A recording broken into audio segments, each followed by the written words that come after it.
Alright, what is up YouTube? Your boy HCJ here, and I am coming at you guys today with a 6-month recap of Yu-Gi-Oh! Well, I did one for Digimon, and I did one for the overall channel, so might as well do one for Yu-Gi-Oh!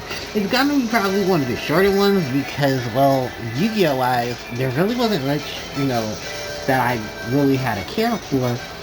But I have to say, if you're fans of fire, I hope you don't get burned because, as you all know, Yu-Gi-Oh! Has definitely been commemorating itself to its fire attribute this year, and it seems water might be next. So, with all of that said, before I go any further, I just want to say thank you guys so much because I'm now at 300 subscribers to the channel. This is a nice achievement, and I have to say I cannot wait till we get to 1K and then things really pop off because it only takes for 1K to pop off. But I enjoy the little milestones as I possibly can. So with that in told, what is up with Yu-Gi-Oh! At this point in time? As I have Joey, Mai, Tristan, and Duke's theme playing in the background, I wanted to do a variation of structure deck, retro deck profiles for you guys. Where I take structure decks from the past and I amplify them. Well, I build them basically, as akin to the retro deck profile. I also wanted to add 2 Edison deck profiles to the channel as well, as Machina and Plant will be added. I wanted to take Gigavice for a run, as Gigavice was a deck that I started off playing with a competitive edge to itself because there was all this really cool plant stuff. Thanks to stuff like Lone Fire Blossom, Giga Plant, and even the illustrious Gigavice. And of course, Titanio, the Princess of Camellias. While Machina took the game by storm, giving machines another advancement in the game, as Machina structured that Machina Mayhem took over the scene back in 2010. So definitely am going to be looking at them for a good portion of time. In addition to that, Dinosaur, Charmers, and Counter Fairies will also be featured in this structured deck. Hooray, hurrah! Unfortunately, till further notice, 2 of the structured decks that I definitely want to take some love to, which are Dragoonity and Agent, are going to have to take a seat for a while because unfortunately Master Hyperions are nowhere to be found. And this is the crazy thing, you guys. I have Master Hyperions. I don't know where I put them, so I gotta go look for them again. So it's gonna take me a minute, but when I do find my Master Hyperions, we're gonna see some Hyperion friends. In addition to that, Dragoonity was also going to be a feature, but I'm missing too many Dragoonity monsters, which I don't even know where they are either, so this is going to be an unfortunate thing. But because the retro deck profiles have to continue on, I am going to do my best to drop some of them onto the channel. So I think with a good portion of the first 4, you're going to see some things, at least to hold us over, till I can get the stuff ready for the rest of the Spellcaster deck. Spellbooks was supposed to be joining in, but unfortunately, I don't have all the cards for Spellbook because I'm missing the Tower, and I'm also missing the Spellbook of Life. In addition to those, and some Jougans and Kaikus. Actually, I think I found my Kaikus. I just don't know when my Jougans. No, I have Jougans, I don't have Kaiku. Which is funny, because when I built Chaos, I thought I had my Kaikus. But I don't know. Like I said, I have a lot of cards I have to look for, so it's the only reason why things are at a halt right now. But sooner or later, Pei will also be joining in, but I don't have a lot of my Pei stuff, and I have to go through a long list of things to figure out what stuff for Pei I still need. But just to reassure you, don't worry. Hyperion, Dragoonity, Pei, and Spellbook will get their retro deck profiles soon enough. Then from there, I don't know what we're going to be looking at, but I'll be trying to make some decks and stuff for you guys. In terms of just what came out this year, so far, I wasn't too thrilled, but I am happy to announce that there was a reprint of Realm of Light with the Light Swarm structure deck. And I am going to be taking that into account as well for the structure deck, retro deck profiles, because I'm not leaving out Lifestorm, as Lifestorm is ironically enough getting a wave of all this reprint and support cards because they just got support monsters in the most recent set, Legacy of Destruction. So, well, the main focus of that set was Yugi. A lot of the OG stuff is getting Legacy support, and I definitely don't want to miss out on Lightsworn. Now, thing is, don't expect new Lightsworn cards to be popping up because they are very expensive right now. So I'm not going to be looking into them. But do know I will be, of course, giving you guys a retro deck profile for Lightsworn. I'll be giving you a look at Lightsworn, and Lightsworn will be joining in on the Edison stuff. So you'll have Lightsworn, you'll have Machina, and you'll have Plant to play around with. While the structure deck variants, which it seems to be 6, might now just be, will now officially be 7. So you'll have Lightsworn, you'll have Machina, Counter Fairy, Agent, Charmer, Dinosaur, and Dragoonity to play around with. So, got some neat stuff there. Now, as far as product goes for Yu-Gi-Oh! Outside of, we're going to start off with January. Maze of Millennium wasn't bad, but it was okay. The star of the show was definitely Bonfire being printed here in the TCG, because many of those who are playing Fire attributed decks definitely got their advantage when their Rhoda came. While in the same sentence, Winged Beast got a similar thing, but it wasn't as effective as what people got from from Bonfire, where Swallow's Calray made its TCG debut as a TCG exclusive in Phantom Nightmare. Not a good card for every Winged Beast deck, but Flowanderies are definitely the ones that are taking advantage of it the most. It's crazy because everyone screamed we wanted a Rhoda for Winged Beast, but I have to also agree, I don't want a budget version of Swallow's Nest when I already have Swallow's Nest at home doing what Swallow's Nest that paid for is trying to be a Swallow's Nest at home situation.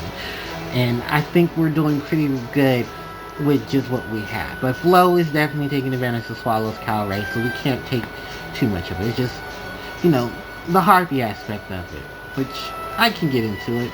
I would love for Harpies to get some new support.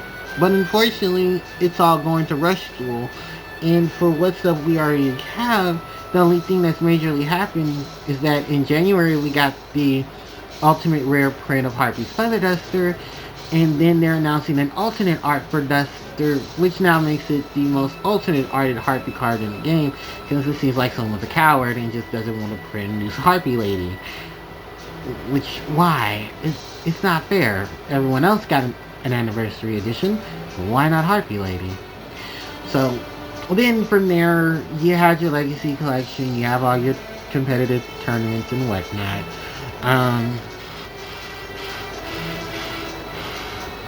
Which, yay, cute. Congrats. Then we lead on into the OCGs in Infinite Forbidden, which did get a TCG announcement for late July, early August. Now, in terms of Infinite Forbidden with the new Exodia support, the big hit on the scene is everyone's looking at these new little cute spellcasters and illusion cards known as the White Forest and White Ash. Basically, they're extenders of the story to what's already going on in the storyline with the Splendid Spoils and the Snake Eyes. So they're looking pretty promising, and there could be even more support for them in Abyss of the Deep, which is the next TCG OCG set that'll be coming out around the same time the TCG is getting Infinite Forbidden. And it looks like another major set for Water, so Water players get ready. Although this Water stuff looks a little lackluster and probably is just focusing on Sharp, I wouldn't take that for granted because you could potentially see some really good support for Water in the near future. What other archetypes? I don't know because I haven't been paying too much attention. But Water, you might get your shine and you might be able to, douse all this fire that's been going on, because a lot of TCG players are not happy with how fire has been dominating the scene, which I mean at this point you can say that for every format. So, you know, with everything else being pushed to the side and fire taking its storm, bringing it from last year into this year, it's a lot going on for fire, and fire players are definitely eating that up, aren't you? I hope you enjoy it while you can, because look, once the TCG and OCG get their head out their ass and the money starts rolling in, they're gonna start hitting the band hammer on some of these things so they can push their new product and their new product for the new sets. Now, in addition to that, let's talk about a product from sets to come. As well, a lot of people were very disappointed in Rarity Collection, in 25th Anniversary Rarity Collection Volume 2, as it didn't shine like Volume 1, and I have to agree, because I'm only picking a handful of things as opposed to where I was just cashing out for the stuff in the first Rarity Collection. So because of such a downfall, Konami might end up having to pull a Rarity Collection Volume 3, and let's see what stuff they'll pull in that Volume 3, because, well, I'm gonna be honest, Volume 2 really wasn't kicking, and I was hoping for some good reprints, some stellar cards to bring back, and, to cool down this market that's already high and expensive.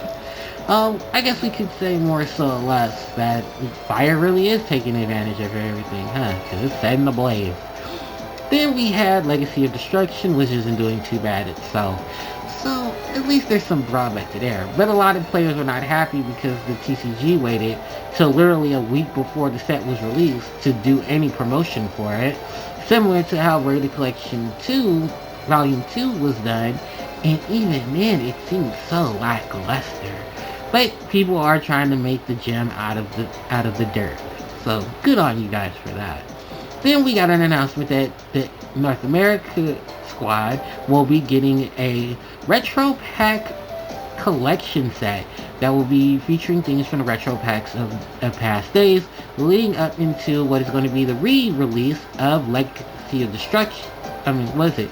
Phantom Nightmare or Legacy of Light of Destruction? Light of Destruction, which was the first set that introduced its wave of chaos.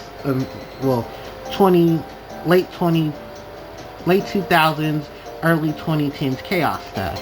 That was when all the Lightsworn stuff was in. So, yeah. Seems like Lightsworn is really going to be some shining factors. But it is nice to see that they're reprinting a lot of this older stuff, so that people who are playing in the Edison format have a lot of these things coming to them for support. But most of the stuff has been reprinted, as far as I know. But hey, if it works, it works. I'm just looking for the reprints because Cyber Harpie Lady's in Retro Pack, and I want some Retro Pack Cyber Harpies because she's a secret. Yay! Which means she might be even more expensive, or she might just devalue the one that's already out. But either way, it's a Cyber Harpie Lady, so I love me some Cyber Harpies. So yeah, definitely gonna be looking out for that. But with the joy of the good mood, I have to honestly say, while these 6 months so far haven't been too big or promising for me in that factor, I am enjoying the wave of the ride that is coming. A lot of reprints, a lot of old stuff being reprinted, a lot of things I can benefit from to try to give you guys some good content, which I hope you guys are enjoying. So with the 7 structure deck ideas on the way, 2 to 3 Edison decks also coming, I think you guys will be very happy with what's coming up for the channel. It's just unfortunately with a lot of the stuff that has been happening, I wasn't really able to capture a lot of things like I would like to. With my laptop having its issues in sound recording, I am having to do a lot of this impromptu setup, which I don't think anyone has really tripped off of, so that's a good thing to note there. I will be trying my best to get these decks together so I can get the content out for you guys as soon as I possibly can, and I hope you all enjoy what is to come. So with that said, thank you guys so much for watching. Thank you guys so much for helping out and keeping the channel going as we go on to complete the 2024 year and into 2025. In addition to that, if anything's new come up, I will definitely keep you guys posted on social media as much as I can, and I'll let you guys know in the community tab of things that have been discussed here in this video. So with that said, thank you guys so much for watching. I really appreciate you guys are awesome. I'll have the content and stuff ready as soon as I possibly can, because I got to do some editing. But with that said and done, thank you guys so much for watching. Don't forget to like, comment, share, and subscribe to the channel, because it helps me out tremendously. Hit the notification bell to be informed of when I do upload more content to the channel. Social alert in the description box below. And with that said, thank you guys so much for watching. You guys have a nice day. HBJ signing out. Take care.